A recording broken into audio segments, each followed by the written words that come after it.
2023년 1월 27일 금요일 새벽 기도회 마태복음 4장 17절 말씀 가지고 이때부터 라는 제목으로 잠시 말씀을 나누도록 하겠습니다.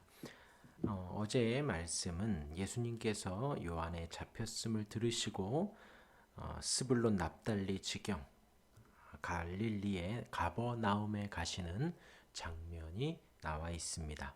그것은 단순히 예수님께서 요한을 피하여서 가신 것 같지만 마태는 그것을 기록하기를 이사야서의 말씀을 인용하여서 이사야서에서 이스라엘 백성들을 위해서 한 빛이 나오는 그 메시아에 대한 예언이 예수님 을 통하여서 이 시대에 이루어졌다라고 기록을 하고 있습니다. 그래서 어제 말씀에서는 요한의 사역이 끝나고 예수님의 사역의 시작을 알리는 시작이 되었고 그것은 이사야서 말씀의 성취가 되었다라고 하였습니다. 그리고 예수님이 가버나움에서 활동하심은 가버나움에는 유대인들과 이방인들이 많다 하였습니다. 그런데 그 이방인들을 위하여 예수님이 빛이 되어 주시니 예수님이 이 땅에서 유대인들과 이방인들을 막론하고 구주 예수 그리스도이심을 전파하는 세계 선교에 대한 그 단초가 되고 시작이 되었다 말씀을 드렸습니다. 그리하여서 우리에게도 예수님이 온전히 빛이 되시기를 우리가 바라였습니다.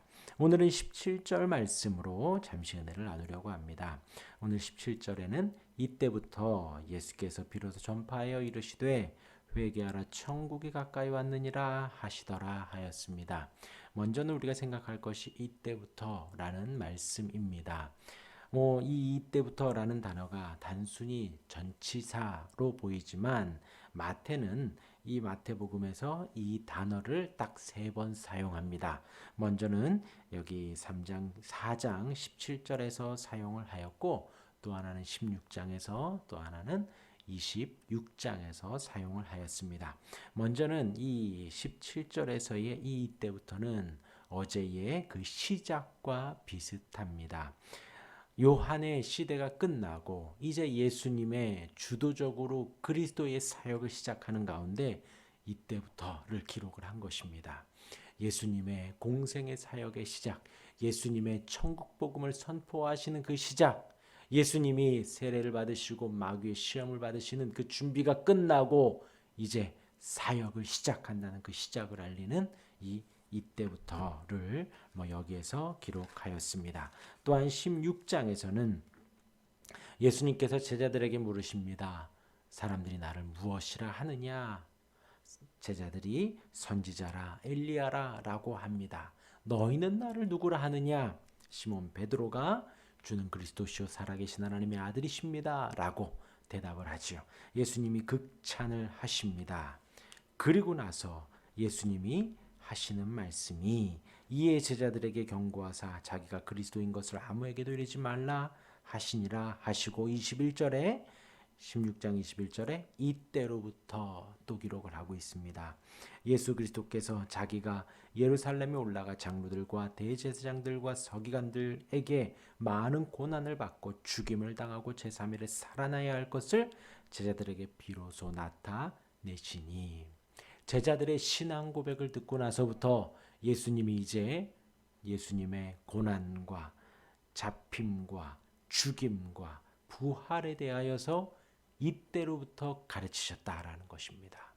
곧 이제 제자들이 예수님이 그리스도이심을, 예수님이 하나님의 아들이심을 고백하였으니 그 하나님의 아들이 이 땅에 오셔서 그리스도가 이 땅에 오셔서 해야 할 궁극적인 사역을 이때부터 가르치셨다라는 것입니다. 그래서 두 번째 마태가 이때로부터라고 기록을 합니다. 마지막 이때로부터는 마태복음 26장에 기록되어져 있습니다. 26장에는 예수님께서 베다니 나병 환자 시몬의 집에 계십니다. 그 시몬은 나병이 고쳐진 시몬이고 그 이후 7절에 26장 7절에 한 여자가 매우 귀한 향유 옥합을 가지고 나와서 예수님의 머리에 붓게 됩니다.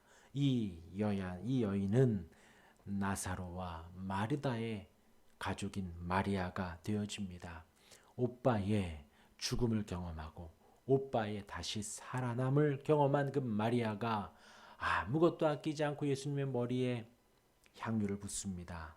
제자들이 핀잔을 주자 예수님께서 그녀는 나의 죽음을 나의 장례를 위하여 나에게 붓는 것이다 라고 예수님이 그 마리아의 향유의 의미를 부여해 줍니다.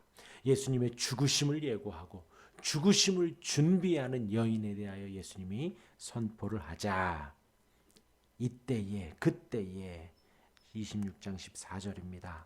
그때에 12 중에 하나인 가룟 유다라 하는 자가 대제사장에게 가서 말하니라. 그가 그때로부터 예수를 넘겨줄 기회를 찾더라. 26장 16절에 가룟 유다가 그때 어느 때요? 제자들이 예수님의 죽으심을 준비할 때, 이 여인이 예수님의 장례를 준비할 그때에 주님의 사역에 이제 절정에 이르고 주님의 사역을 준비해야 되는 제자들의 모습, 그때에 한 제자는 예수님을 넘겨줄 기회를 찾게 된 것입니다. 이때로부터라는 단어가 마태복음을 세 부분으로 나눈다고는 학자들이 보지는 않습니다. 하지만 하나의 기점이 되어지고 하나의 분기점이 되어지는 것은 분명하다라고들 말을 합니다. 이때로부터 예수님이 비로소 복음을 증거하십니다. 회개하라, 천국이 가까이 왔느니라. 요한의 선포와 같습니다. 그러나 다릅니다. 요한 또한 회개하라, 천국이 가까이 왔느니라 했습니다. 이제 오실 메시아를 준비하며 너희가 회개하라. 이제 오실 그리스도를 기대하며 너희가 회개하라. 그 그리스도 천국이 가까이 왔다라고 말한 요한과 천국 그 자체이신 인자이신 예수님이 직접 전하십니다. 천국이신 그분이, 천국의 주인이신 그분이 전하십니다. 회개하라, 천국이 가까이 왔느니라. 말은 같지만 그 받아들이는, 그 전하는 사람은 완전히 다릅니다. 예수님이 이렇게 증거하시고 이제로부터 예수님의 사역은 천국을 더욱더 풍성하게 전하시게 됩니다. 더 많은 이들에게 천국을 전하시게 됩니다. 더 다양한 방법으로 천국을 증거하시게 됩니다. 점진적으로 천국이 증거되어짐을 이후로부터 알 수 있습니다. 오늘 이 말씀 기억하시며 우리에게 예수님을 믿는 믿음이 이때로부터 더욱더 굳건하여지는 예수님의 믿음의 시작이 굳건해지기를, 그 기점이 되기를 간절히 바라고, 회개하라 천국이 가까이 왔느니라 예수님이 우리에게 또한 전하십니다. 우리 안에 천국을 주신 그 주님이 우리 안에 천국을 더욱더 확장시켜 주실 것입니다. 그 은혜가 오늘 하루 저와 여러분들에게, 우리 모두에게 있기를 주님의 이름으로 축원합니다. 아멘. 기도하겠습니다.